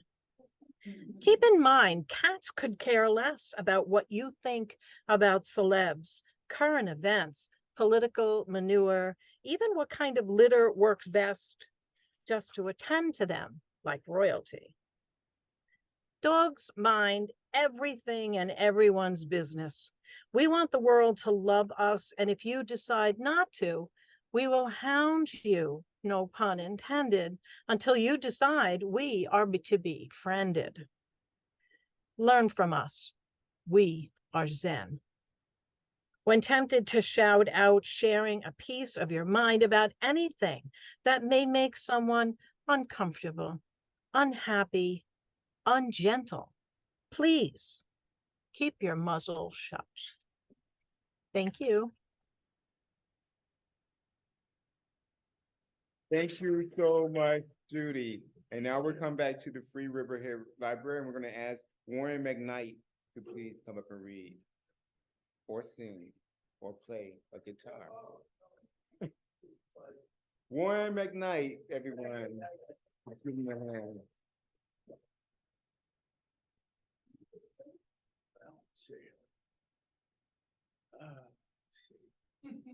I'm a cancer survivor. And it took me to the hospital, 11:30 at night, Iconic Hospital here. And they said, Warren, we don't think you're going to make it. Call your family. So called my family. They were all sleeping, thank God. Didn't even know I was in the hospital.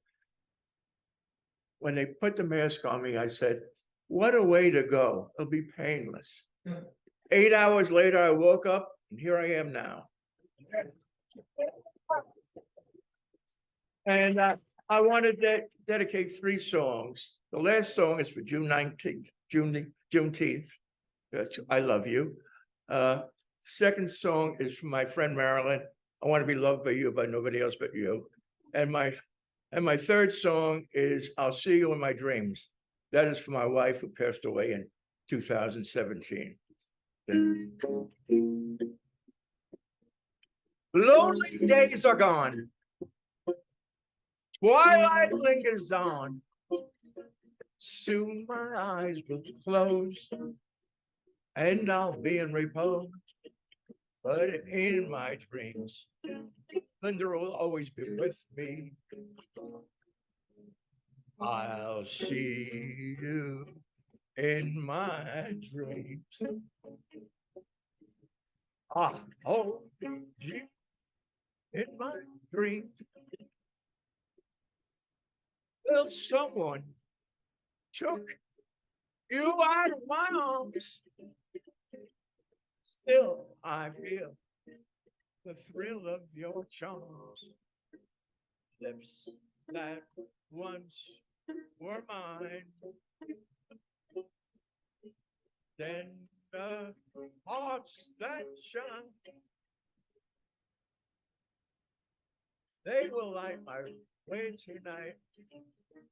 I'll see you in my dreams. And next song is from Maryland. It's from Betty Boop, Helen K. 1928. I want to be loved by you. I want to be loved by you, just you. Nobody else will do. I want to be loved by you, only you will do. I couldn't aspire to anything higher than have the desire to make me my own. Because I want to be loved by you, just you, nobody else. I want to be loved by you. By you. You And now the third song is I Love Everybody. I've been a busker for 30 years. And everybody, Juneteenth, people, real love knows no boundaries, right? Paul Whiteman wrote this one back in the 90s. Well, he made it popular. I love you. I love you. It's all that I can say. I love you. Oh, I love you. These same old words I'm saying in the same old way. I love you. I love you. 3 words I'm waiting to hear. And now, my dear, I'm waiting to hear 3 words that'll make you mine.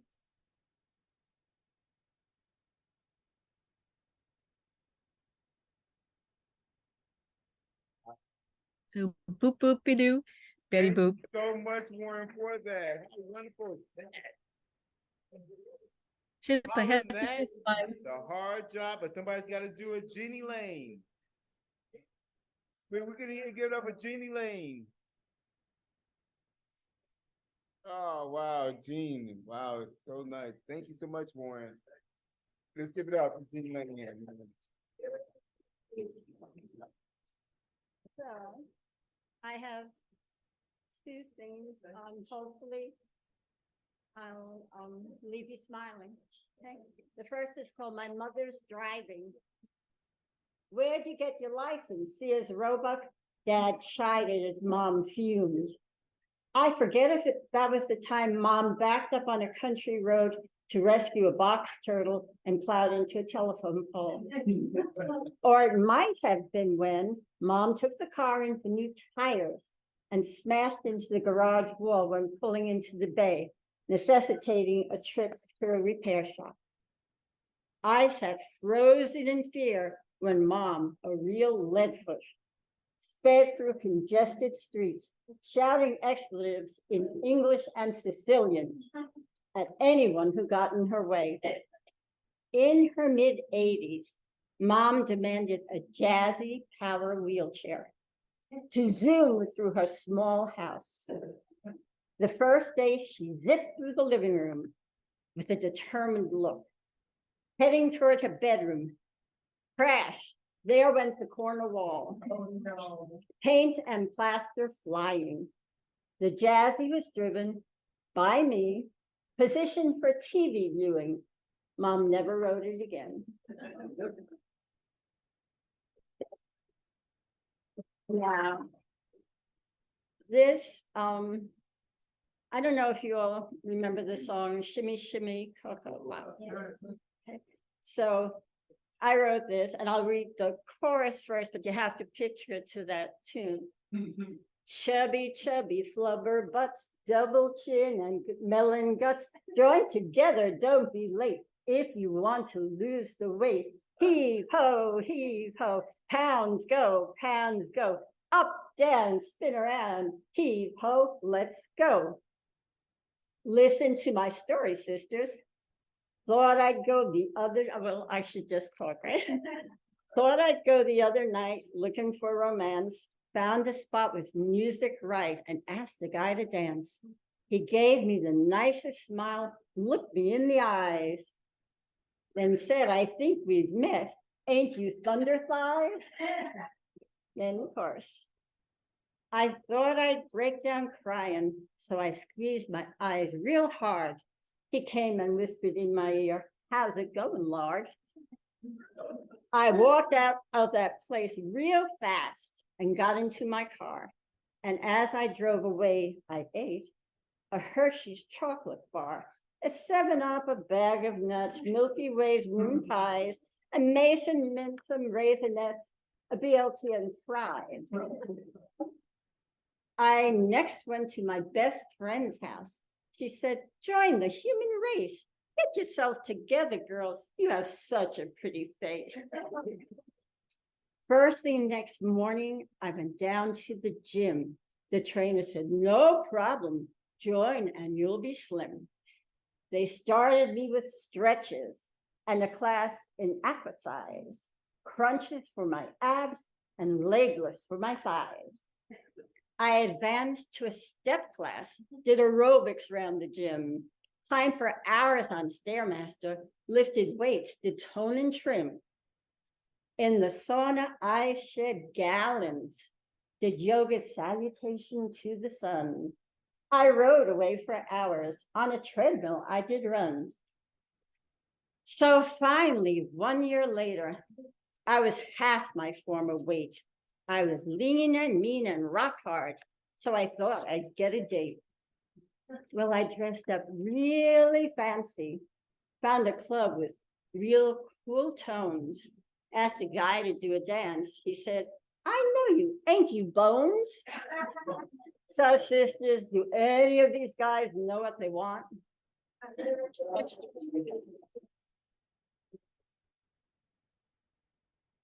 Thank you so much, Jenny. And now we finally bring back our co-host, Maggie Bloomfield. Yay, Maggie! Oh my goodness, what an afternoon. I have a very formal poem to read after all that. Thank you again, everybody. What a wonderful afternoon. Thank you, features. You've just been amazing. And I say, hooray for Juneteenth and hooray for Pride. This poem is called Emily, and it's a pantoum, which is a form which I won't begin to explain to you. You'll just have to get on. I love the little boy I thought was mine. I celebrate my light bulb of a daughter. Her hair, a spilling auburn waterfall, her cheeks aglow with promise for the future. I celebrate my light bulb of a daughter. Her dresses shine and shimmer in the mirror. Her cheeks aglow with promise for the future. Bright fingers clasp the partner that she loves. Her dresses shine and shimmer in the mirror, unlike the dark and flattened t-shirts she once wore. Bright fingers clasp the partner whom she loves. That sad young person, now my happy daughter. Unlike the dark and flattened t-shirts she once wore, her hair a spilling auburn waterfall, a sad young person. Now my happy daughter, and still the little boy I thought was mine. She said she feared the dawning of each morning, considered all the ways to leave this world. I celebrate she's now my happy daughter, and still the little boy I thought was mine. Identity has freed you for the future. Your dresses shine and shimmer in the mirror. I loved the little boy I thought was mine and celebrate my light bulb of a daughter.